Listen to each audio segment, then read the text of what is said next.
салом, барномаи иттилооти хабарҳои рӯз аст. мустақиман аз студияи марказии радиои муҳоҷир. имрӯз 22 декабри 2020 сол аст ва шуморо дар ин соат бо таҳаввулоти муҳимтарини ба вуқӯъ омада дар тоҷикистон ва ҷаҳон ошно месозем. хабарҳоро аз русия шурӯъ мекунем. дар русия рақамҳои дақиқи садамаҳои нақлиётӣ бо иштироки шаҳрвандони хориҷӣ муайян карда шуд. менависад коммерсант бо истинод ба гузориши маркази илмии бехатарии ҳаракат дар роҳи вазорати корҳои дохилии русия дар 9 моҳи соли 2020 маълум шуд, ки садамаҳои нақлиётӣ аз ҳисоби хориҷиён дар 9 моҳи соли 2020 содир карда шуда аз ҷониби шаҳрвандони ӯзбекистон нисбат ба дигар хориҷиҳо зиёд мебошад, ки шумораи ӯзбекистониҳои дар садамаҳои нақлиётӣ дастдошта дар русия дар 9 моҳи соли равон 797 адад гуфта мешавад. ба раддабандии дастдорони садамаҳои нақлиётии шаҳрвандони қирғизистон баъд аз шаҳрвандони ӯзбекистон бо 701 ҳолат дар ҷойи дуюм, шаҳрвандони тоҷикистон бо 599 садама дар ҷойи сеюм, шаҳрвандони озарбойҷон бо 282 садама дар ҷойи чорум ва шаҳрвандони арманистон бо 280 садамаи нақлиётӣ дар 9 моҳи соли 2020 дар русия дар ҷойи шашум қарор гирифтанд. дар ҳамин гузориши маркази илмии бехатарии ҳаракат дар роҳи вазорати корҳои дохилии русия қайд мекардад, ки шаҳрвандони афғонистон, эстония ва ҷопон худро бо интизомтарин ронандагони хориҷӣ дар соли 2020 дар русия нишон доданд. ҳамзамон шумораи зиёди қурбониён 76 нафар дар натиҷаи садамаҳои нақлиётӣ аз ҷониби шаҳрвандони тоҷикистон ва қайд гирифта шудаанд ва шумораи ҳадди ниҳоии худ максималии ҷароҳатбардоштаҳо 1080 нафар дар натиҷаи садамаҳои шаҳрвандони ӯзбекистон ба вуқӯъ омаданд. мавқеъҳои пешқадамии ӯзбекистон ва тоҷикистон дар садамаҳои нақлиётӣ дар русия қисман бо маълумоти сароясати вазорати корҳои дохилии русия оид ба муҳоҷират робита доранд. масалан, дар 9 моҳи соли 2020 4,15 миллион шаҳрвандон аз ин кишварҳо, ки 54% тамоми хориҷиёнро дар русия дар бар мегиранд, барои муҳоҷират сабти ном шуданд. коршинос александр литкин сабаби чунин садамаҳои зиёдро бо иштироки шаҳрвандони тоҷикистон ва ӯзбекистон чунин арзуӣ кард.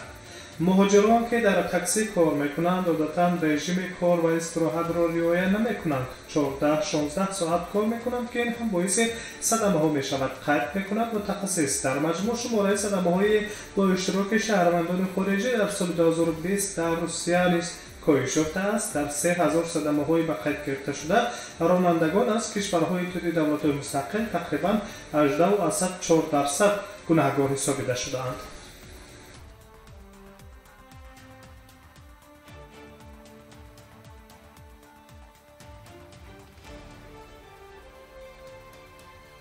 шумо нашри хабариро рӯи мавҷи радиои муҳоҷир мешунавед. идома медиҳем. ширкати ҳавопаймоии русӣ С7 аз мақомоти тоҷикистон барои ташкили парвозҳои чартерӣ аз тоҷикистон ба русия иҷозатнома гирифтааст.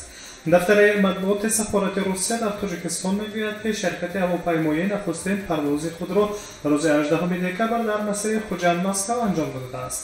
дар оянда парвозҳо дар 3 самт бо басомади ҳафтаи як маротиба анҷом дода мешаванд. ҳамин тариқ дар назар дошта шудааст иҷрои парвозҳо дар масири душанбе Новосибирск рӯзҳои панҷшанбе аз 24 октябр шурӯъ, Хуҷанд-Москва рӯзҳои панҷшанбе шурӯъ аз 24 декабр, Хуҷанд-Новосибирск рӯзи сешанбе аз 22 декабр шурӯъ мегардад.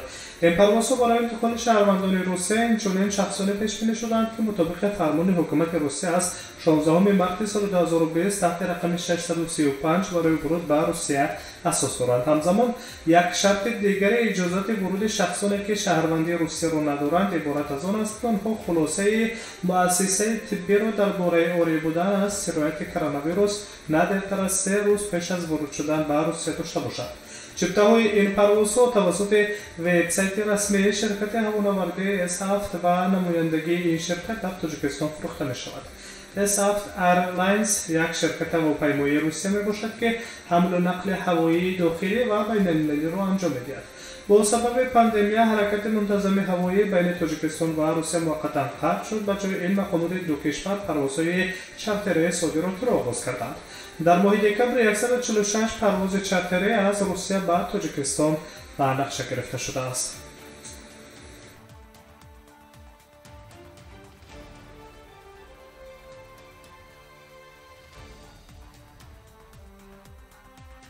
ادامه خبرها با مسکو برمیگردیم. شما تحولات این ساعته تاجیکستان و جهان را مستقیما در روی موج رادیوی مهاجر میشنوید.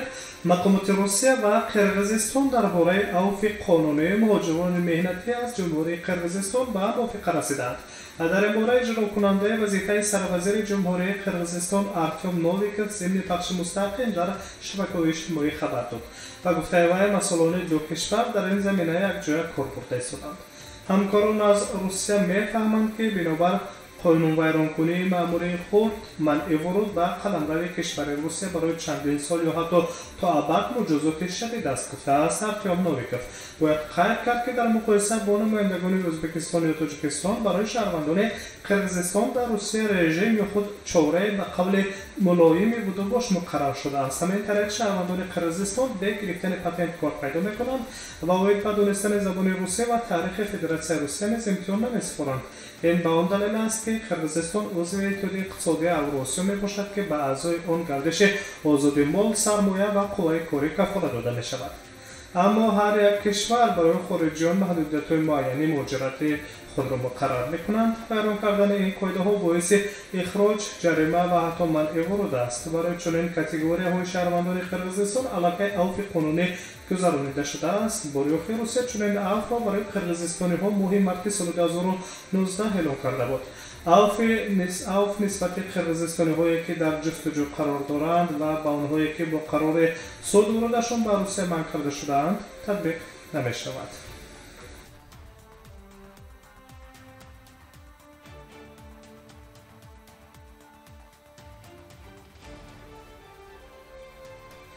ادامه خبرها با ازبکستان می‌رویم. از روسیه ازبکستان از 21 دکمبر سال جاری تا 10 ینور سال 2021 حرکت هوایی از جمله پروازهای صادراتی، وارداتی و ترانزیتی را با بریتانیای کبیر، ایتالیا، آلمان، دانیا، استرالیا، هلند و آفریقای جنوبی می‌بندد. می‌نویسد پدرابن.uz با استناد با قرار کمیسیون مخصوص جمهوری ضد اپیدمیکی.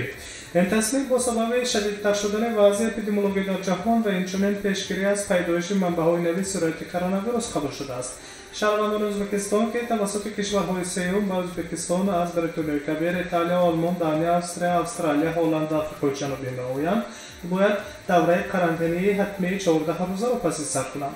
غیر از آن شهروندان بریتانیای کبیر، ایتالیا، آلمان، دانیا، استرالیا، نیدرلند و آفریقای جنوبی شخصان بی‌شهروندی که در این دولت‌ها دائمی زندگی می‌کنند و شهروندان کشور سوم که در این جمهوری‌ها اقامت می‌کنند یا در دوام 14 روز آخر در آنجا بودند با آنها اجازه داده نمی‌شود که در تمام این مدت محدودیت در ازبکستان وارد شوند. گفته می‌شود که با بهبود شدن وضع اپیدمیولوژی در کشورهای نامبرده مقامات محدودیت‌ها را تدریجاً بکار می‌کنند.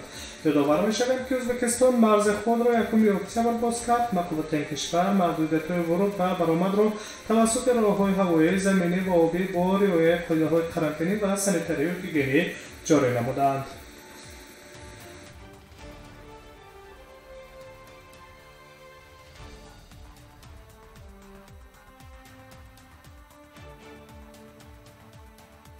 نظر به اوضاع منطقه میکنیم و از روسیه به قرارگاه سازمان ملل متحد میرویم. در اجلاس 75 مجمع عمومی سازمان ملل متحد در نیویورک لایحه قطعنامه تاجیکستان درباره آب را تصویب کرد. گزارش می‌دهد وزارت امور خارجه تاجیکستان طبق قرار تصدیق شده از جانب مجمع عمومی سازمان ملل متحد از 22 تا 24 مارس سال 2023 کنفرانس سازمان ملل متحد باید به بررسی میان مهلت همه‌جانبه تطبیق هدف‌های 10 ساله بین‌المللی عمل آب برای رشد استوار 2018-2028 در نیویورک برگزار می‌شود.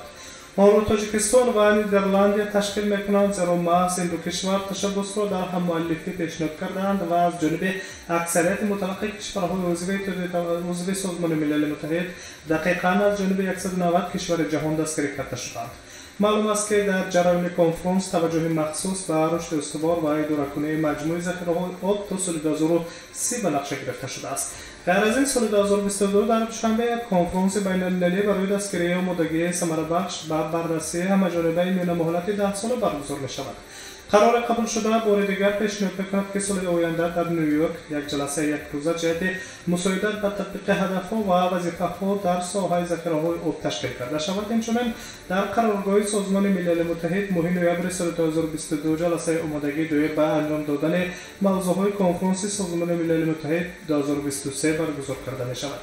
در مورد خود این سند آن اهمیت حل کننده ذخیره‌های آب را برای رشد استوار و رفع کندیزاتی و گرسنگی بار دیگر تصدیق می‌کند، زیرا تغییر اقلیم یکی از عامل‌های افزایش نارسایی آبی تازه جهانی نامیده می‌شود.